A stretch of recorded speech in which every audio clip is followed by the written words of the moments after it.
This time on Inside Utah Mammoth. General Manager Bill Armstrong sits down to talk about a white-hot January and sets the expectations as the NHL stretch run heats up. I say it every night after I drive home from a win and I'm on my way home. I was like, oh my God, it's going to be incredible when we get into the playoffs.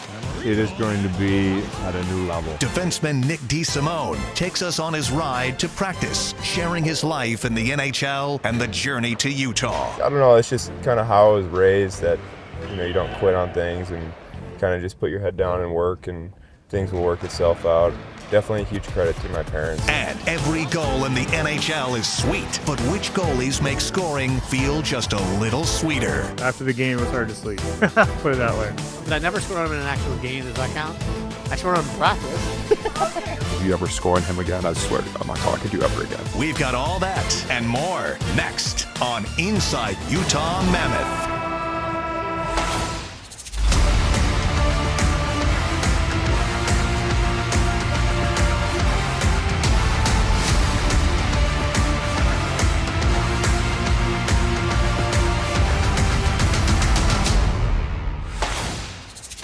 Hello, I'm Jeff Rhineer, and welcome to Inside Utah Mammoth. When the calendar flipped to 2026, the Mammoth caught fire, putting together one of their best runs of the season, including a 9-game point streak. I sat down with General Manager Bill Armstrong to talk about what this means and what's next as the NHL stretch run really kicks in. Bunker holds to Keller, shoots, he scores! Blake Keller! A Wasatch walk-off! Oh, wow! Last year in December, you said January was going to be big for us. It didn't turn out to be that way. What's been the difference this year? Well, we're a year older. I think there's more maturity. I think we're a better team. Still some room for growth, but I do think that some more things have been established. Veg Malka's really taken that number one spot and run with it. We've been able to add some depth into our team with the Tanas and the Schmitz of the world. And rebound! There it is. They score! They get the one! It's Nate Schmidt! Pull off a trade for J.J. Paterka to give us another guy for our top six. Paterka's in! Paterka, baby! So I think we're a better team and we're more mature. I do think that our players generally enjoy playing together. They're an exciting bunch and they love to play hockey and love to be together. So I think just going back at it a second year here in Utah and attacking it has been a very positive experience. First season in this facility, how has this helped? It's unbelievable. I couldn't put it into words if I tried. It's the greatest place to come to work, from the views of the mountains behind us to the facility itself is just giving us, and our players a reason to come to work and be excited about being a Mammoth. You've been building this team for a long time. Now that you see your team, you're there in that playoff hunt. You're there at the top of the wild card standings and you're right there.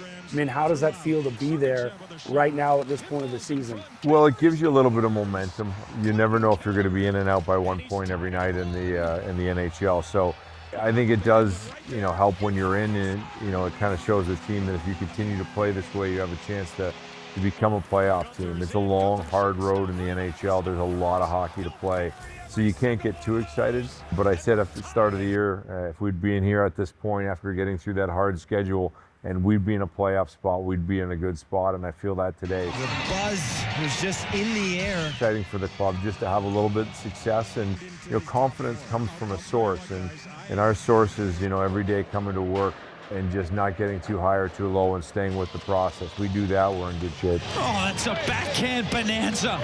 And the short-handed bandit, Nick Schmaltz, is able to capitalize. Nick Schmaltz, who's played great this season, that play he made to get that puck away against the Flyers. I think to myself, how do you not keep this guy? Well, I think as you go through the process, as a GM, there's different points of the season where you deal with your guys. As I said at the start of the year before we got Gunther done, this year we got Cooley done early in the season, and now we're going through the process of evaluating some players that are free agents, and are we bringing them back, are we not? And that kind of works its way through the season, and you have to make decisions, and now we've got the trade deadline coming up March 6th, so now it's getting into that thought process of who we're signing to bring back next year. he's definitely on our top of our priorities. He's a great player. He's a great kid. He's proven that he wants to be in Utah, and we'll let the talks continue. You mentioned the trade deadline.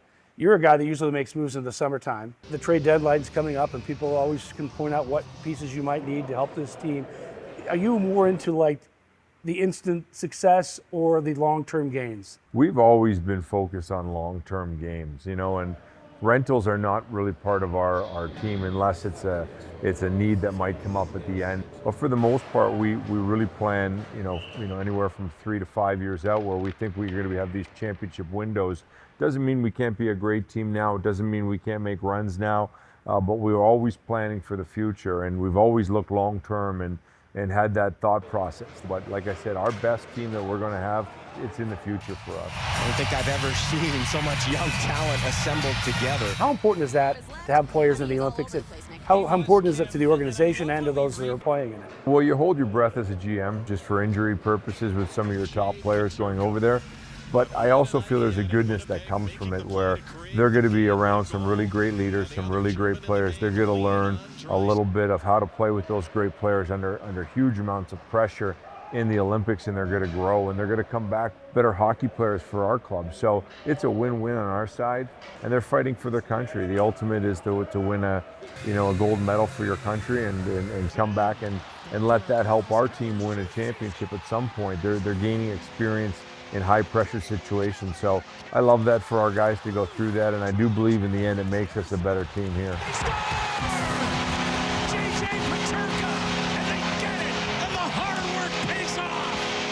What's the break like for a general manager? It's not as enjoyable as it is as being a player, I can tell you that.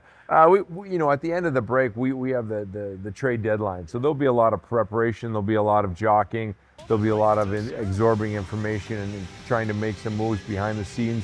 Even though it's a trade freeze going on, you're still working the whole time. What are you wanting to see as we approach the second half of the season from this team and this group? Well, we need to play big in the big moments. Dylan Guenther, he's been the hero in these spots so many times. He shoots, he scores, and he's done it again! Dylan Guenther, OT winner in the Bird, baby! That's the biggest thing is we're going to come down the stretch here and play to get in. And, right now it's set up that every game has been like Game 7 since we started.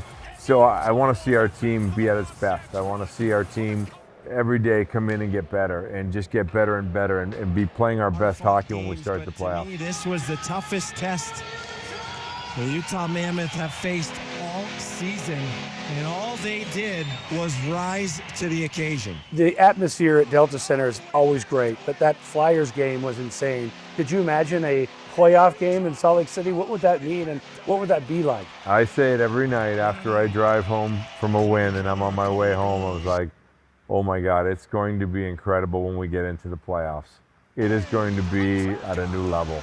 Right now, we are a spoiled bunch, and we're very grateful for our fans. Every night we go to Delta Center, it's incredible. The energy that they bring, how loud it is, and you can see it inspires our players.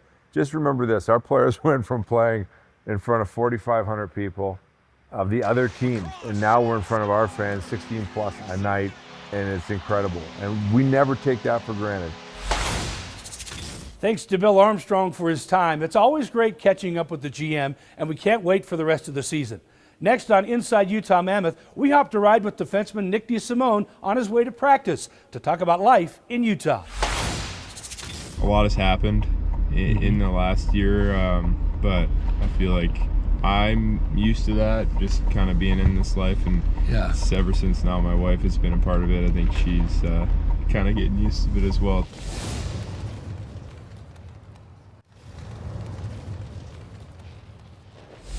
He's a fantastic guy, great mind for the game, great mindset and how he approaches it, just a great attitude and great persona. It's a pleasure to be around, and as a partner we're able to talk through a bunch of stuff. He helps me, I help him. It's a great partnership, and like I said, he's playing great, so I know he's going to continue to do the same thing over for us. Defenseman Nick DeSimone arrived in Utah midway through the inaugural season, and he's carved out a key role in the blue line ever since. The Western New York native gave us a lift of practice and opened up about life in the NHL on and off the ice. Thanks for letting us tag along with you. Yeah, no problem. 22 minutes to work. I see that a lot. Yeah? Yeah. What's it like getting in the car and heading to work as a NHL player? It's awesome. Obviously, it's my dream when I was a kid. Something I'm grateful for every day. Yeah. And yeah, just something that you try not to take for granted every day. Your life has changed a lot over the last year. You got married, as you mentioned, with your wife, and you're established here with Utah. It's probably been a pretty good year. Yeah, I feel like a lot has happened in the last year, but I feel like I'm used to that, just kind of being in this life, and ever since now my wife has been a part of it, I think she's kind of getting used to it as well. It's a lot of moving parts. Yeah. You grew up in upstate New York. Western New York. Western New York. There you go. And a shot and a goal! Nick DeSimone! And the Buffalo product has got him on the board! What were you a fan of growing up? I was a big Sabres fan, big Buffalo Bills fan, and then just a hockey fan, really. Was that always your sport? Yeah, it was. My dad was, he played a little bit of hockey, played football too. I think at his heart he likes football a little bit more, but my older brother played hockey, so I kind of just followed in his footsteps, and so hockey was always kind of my number one. Yeah, I was obsessed with hockey growing up. Yeah. What has your journey been like? You were undrafted. Yeah. Spent a lot of time in the AHL. Yeah. What's this journey been like for you? It's been exactly that. It's been a journey. Yeah. But every step I've learned something. Probably much needed lessons along the way. So obviously it wasn't a straight path, but maybe it was just kind of the journey that I needed to take to figure it out. Yeah. But I always have belief in myself, in my game. DeSimone scores! DeSimone! You usually are paired up lately with Ian Cole. What's he like? He's the epitome of a guy who's been through it all, seen it twice. Cole with a shot, he scores! Ian Cole! Just so knowledgeable, and you guys played so many games, won cups, and it's great for me to play with a guy like that, to learn from. I feel like he makes me better. I think we do a lot of things differently, but I think it kind of meshes well. Hopefully I help him out as well. Yeah. So we're rolling up to the practice facility. Do you have a certain mindset you have when you come into practice, when you're about to go to work? It's a good question. I think every day just trying to, work on something and get better, whether that's in the gym or, in the gym with Mitchie or kind of on the ice doing skills before practice or video or something. We have so many tools to get better every day. Do you feel like you are like the true underdog story, or the guy who you keep with it and your dreams can come true? Obviously, not drafted and playing the American League for a while, it's very unlikely. But I kind of always believed in myself and always thought one day that I would, get here. I don't know how I would get here. So I guess maybe, this story is that, but maybe in my mind it could have been a little bit different. Yeah. But I don't know. It's just kind of how I was raised, that you don't quit on things and kind of just put your head down and work, and things will work itself out. So definitely a huge credit to my parents and my siblings and kind of the way that I was raised. You got to be proud of yourself. Yeah, one day I'll be proud of myself. Really? There's still a lot of work to do, but obviously I'm very grateful to be here and be in this position, but anything can change in any given day, so try not to really soak it in too much, but really just keep working at it. Here we are. Yeah. You ready to go? Yeah. Another day at this beautiful practice facility, so should be a fun one. All right, well, Nick, let's get you to work. Yeah, sounds good. Let's do it.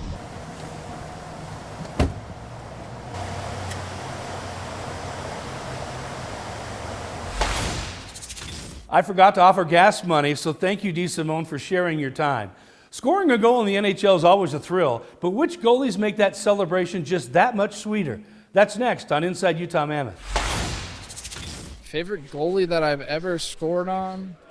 When you score on elite goaltenders, especially as a defenseman, your morale gets to talking about morale. I go to another level.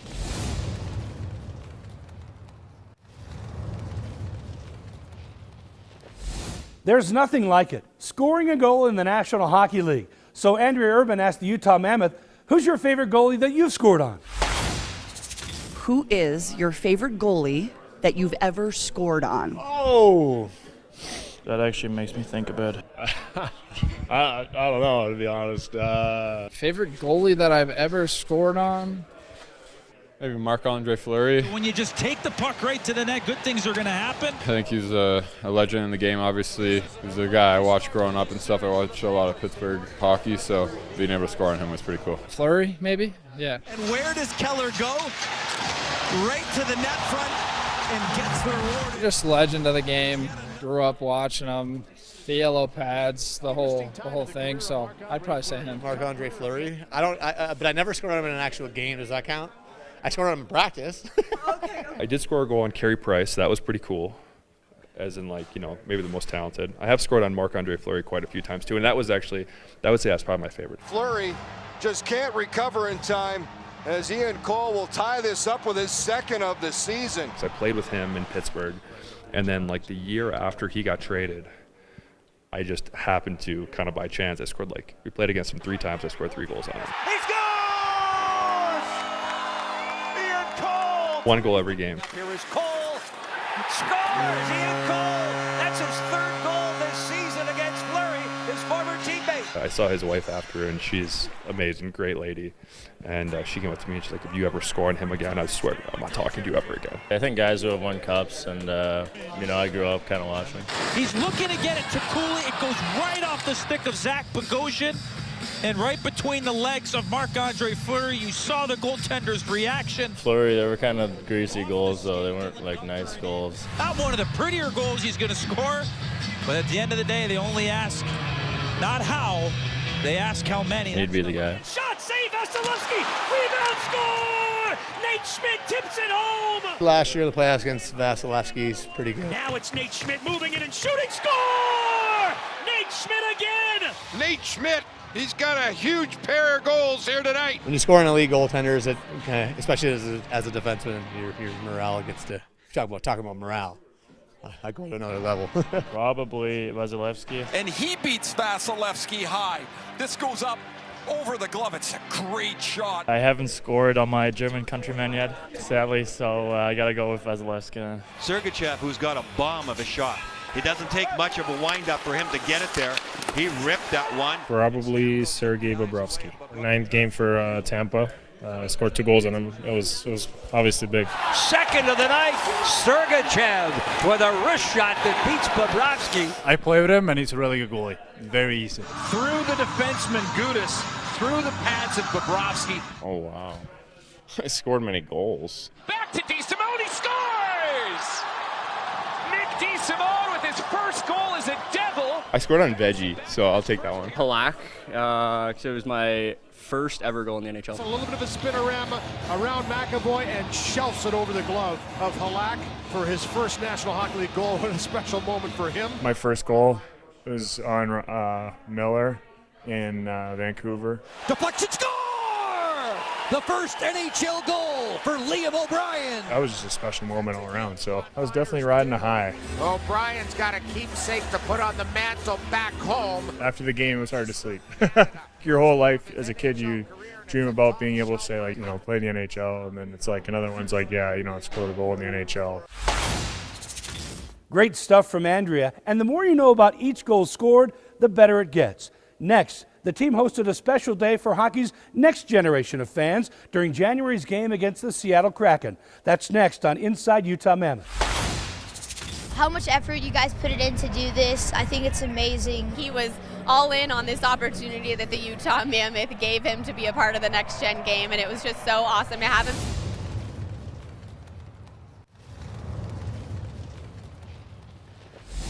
January's win over the Seattle Kraken was even more memorable for hockey's next generation of fans. The team allowed kids to work alongside the pros at Delta Center in their dream jobs. David Graff caught up with Parker Whitney from Springville as he joined the TV crew on Hockey Night in Utah. How old are you? 12. You're very tall for being 12. How long have you wanted to be on TV? My whole life. I've been really rooting for this. I think it's a great opportunity and just really fun. Parker, don't worry, you're going to get your moment here in just a second to ask these guys some questions. This was the second annual Next Gen game for the Utah Mammoth. Last year we didn't have a kid join us for our pregame coverage on Hockey Night in Utah, and I was so sad, so I was very excited when I learned that we were going to have Parker with us, and he was a natural. I swear he was probably better than Nick and I, so he might be out for our jobs. We're going to be a little cautious moving forward. What was their advice for you? You got this, take the deep breaths, and just, it's not that nerve-wracking. He had great cadence. He was calm. He had questions prepared. How many sticks does the Mammoth go through every year? Oh boy, you know what? That's a great question, Parker. He was all in on this opportunity that the Utah Mammoth gave him to be a part of the Next Gen game, and it was just so awesome to have him. What's 25 times 82? Wow, Kim, really? How much effort you guys put it in to do this? I think it's amazing. Such a unique opportunity, and to see how many kids wanted to be a part of it, over 100 entries to be a part of the Next Gen game in various roles around the arena and on the broadcast, and to have the opportunity from the Utah Mammoth is just incredible. And that's what we want to do, is inspire young kids with unique opportunities here around the game and around the organization. What a television debut for Parker, a day he won't forget. That will do it for this edition of Inside Utah Mammoth. Thanks to everybody who helped put the show together and to you for watching. We'll be back next month with a brand new episode. See you then.